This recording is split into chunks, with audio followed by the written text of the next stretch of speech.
আপনার বয়স যদি 20 থেকে 25 বছরের মধ্যে হয়ে থাকে তাহলে এই 3 মিনিটের ভিডিওটা আপনাকে ধ্বংসের হাত থেকে রক্ষা করবে। কারণ আজকের ভিডিওতে আমি সেই বিষয় নিয়ে আলোচনা করতে চলেছি যা আপনি আগে কখনো শুনেননি। তাই পুরো ভিডিও দেখতে থাকুন। আমাদের জেনারেশনকে ধ্বংস করতে শয়তান প্রেম নিবেদন ও জিনা সূচনা করেছে, যার অন্যতম মাধ্যম সোশ্যাল মিডিয়া, বিভিন্ন নাটক, সিনেমা, মুভি। আপনি আপনার জীবদ্দশায় কখনো না কখনো কোনো পর্নোগ্রাফির প্রতি আকর্ষিত হয়েছেন।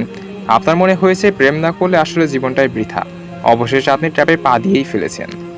আজ আমরা কথা বলবো প্রেমের উৎপত্তি নিয়ে, কিভাবে প্রেমের উৎপত্তি হলো, কিভাবে জেনাকে আমরা সাধারণ বিষয় হিসেবে মেনে নিয়েছি, তার কিছু বাস্তব উদাহরণও আমি আজকে আপনাদের সামনে পেশ করব। সোশ্যাল মিডিয়া আমাদের শিখিয়েছে মানুষ হিসেবে অপর একজন মানুষকে পছন্দ হতেই পারে, কিন্তু ইসলাম আমাদের শিখিয়েছে চক্ষুকে অবনত করতে। এখন আপনি কোনটাকে প্রাধান্য দিবেন সেটা আপনার ব্যাপার। বিভিন্ন নাটকের ক্লিপে আমরা দেখতে পাই একটা ছেলে একটা মেয়েকে পাওয়ার জন্য তাকে নানানভাবে ইমপ্রেস করার চেষ্টা করে, অনেক কাঠখড় পুড়িয়ে সে একসময় প্রেমিকার মন জয় করে ফেলে।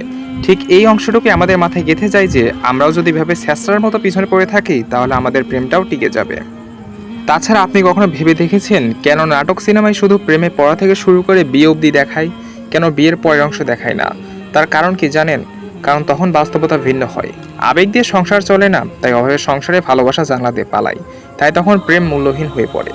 বর্তমান সমাজে প্রেম এক সাধারণ বিষয়, যে প্রেম করে না সে বোকা। যার ফলে দেখা যাচ্ছে প্রেমের বিয়ের সাথে সাথে ডিভোর্সের সংখ্যাও দিন দিন বৃদ্ধি পাচ্ছে। কারণ প্রেমের মোহকালে তারা যে স্বপ্ন বুনেছিল তা ছিল সম্পূর্ণ ফ্যান্টাসি নির্ভর। সময়ের সাথে বাস্তবতা বদলায়, তখন প্রেমের আসল রূপ দেখা যায়। ইসলাম আজ থেকে 1400 বছর আগে আমাদের সাবধান করে দিয়েছে, যেখানে নবী করিম সাল্লাল্লাহু আলাইহি ওয়াসাল্লাম বলেছেন, তোমরা নারী পুরুষ নির্জনে একত্রিত হইও না, পরপুরুষ হতে নিজেদের হেফাজত করো, নিজেকে লুকিয়ে রাখো মুক্তার মতো, তোমরা বিয়ের আগে কোনো পরপুরুষের সাথে সম্পর্ক রেখো না। তো আমরা কি সেই উপদেশ মেনে চলছি, নাকি নিজের পছন্দ মতো জীবন পরিচালনা করছি? আমরা তো লেবাসদারি মুসলিম, শুধু নামেই। আমাদের কাজে মুসলমানিত্ব প্রকাশ পায় না।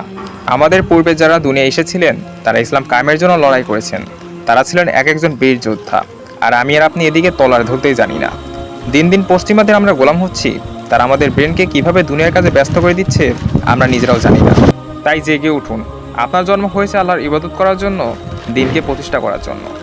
ইসলামের স্বর্ণযুগে দেখা যায় প্রতিটা পিতামাতা তাদের সন্তানকে দুনিয়া শিক্ষার সাথে সাথে আখিরাতে শিক্ষাও দিয়েছেন।